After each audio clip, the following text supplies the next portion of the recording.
ಹರೇ ಕೃಷ್ಣ. ಎಲ್ಲರಿಗೂ ಸ್ವಾಮಿ ವಿವೇಕಾನಂದ ಜಯಂತಿಯ ಶುಭಾಶಯಗಳು. ಈ ಸ್ವಾಮಿ ವಿವೇಕಾನಂದರು ಒಬ್ಬ ಅದ್ಭುತ ಸಂಸ್ಕಾರಗಳುಳ್ಳ ಮತ್ತು ಅದ್ಭುತ ವಿಚಾರಗಳುಳ್ಳ ಯುವಕ ಎಂದರೆ ತಪ್ಪಾಗಲಾರದು. ಅದಕ್ಕೆ ಇವರ ಜನ್ಮದಿನದಂದು ಯುವಕರ ದಿನಾಚರಣೆ ಎಂದು ನಾವೆಲ್ಲರೂ ಆಚರಿಸ್ತೇವೆ, ಹೌದಲ್ವಾ? ಸ್ವಾಮಿ ವಿವೇಕಾನಂದರು ಅದ್ಭುತ ವಿಚಾರಗಳುಳ್ಳ ವ್ಯಕ್ತಿ ಅಂತ ಹೇಳಿದ್ರೆ ತಪ್ಪಾಗಲಾರದು.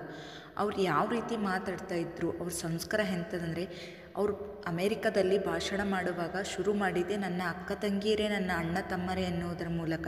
ಇಡೀ ಅಮೇರಿಕವನ್ನೇ ನಮ್ಮ ಭಾರತ ನೋಡುವ ಹಾಗೆ ಮಾಡಿತ್ತು. ಇದು ಅವ್ರು ತೋರಿಸ್ಕೊಟ್ಟಿರೋದು ಭಾರತೀಯ ಸಂಸ್ಕಾರ. ಈ ಸಂಸ್ಕಾರ ಎಲ್ಲಿಂದ ಬಂತು? ಅವ್ರ ತಾಯಿ ನೀಡಿರುವಂಥ ಅದ್ಭುತ ಸಂಸ್ಕಾರ.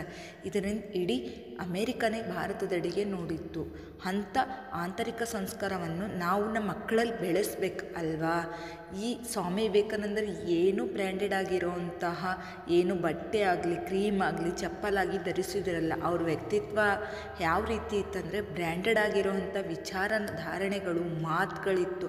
ಅಂಥ ಬ್ರ್ಯಾಂಡೆಡ್ ಆಗಿರೋವಂತಹ ನಾವು ನಮ್ಮ ಮಕ್ಕಳಲ್ಲಿ ವಿಚಾರಗಳು ಬೆಳೆಸಬೇಕು. ಆ ರೀತಿ ಸ್ವಾಮಿ ವಿವೇಕಾನಂದರು ಯಾವಾಗಲೂ ಆತ್ಮಕ್ಕೆ soul is pure, soul is God ಅಂತ ಹೇಳ್ತಾ ಇದ್ರು. ಆ ರೀತಿ ಆತ್ಮ ಒಂದೇ ನಮಗೆ ಮುಖ್ಯವಾದದ್ದು, ಅದು ಶುದ್ಧವಾಗಿರಬೇಕು.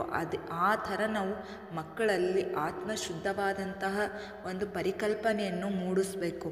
ಅದು ನಿಜವಾದ ಸಂಸ್ಕಾರ. ದೇಹಕ್ಕೆ ಬೆಲೆ ಕೊಡಬಾರ್ದು. ಆಂತರಿಕಲ್ಲಿರುವಂಥ ಮೌಲ್ಯಗಳನ್ನು ನಾವು ವ್ಯಕ್ತಿತ್ವದಲ್ಲಿ ಬೆಳೆಸ್ಕೋಬೇಕಂತ ಹೇಳಿದರು. ಅಂಥ ಸಂಸ್ಕಾರಗಳನ್ನು ನಾವು ನಮ್ಮ ಮಕ್ಕಳಿಗೆ ನೀಡಬೇಕು. ಹರೇ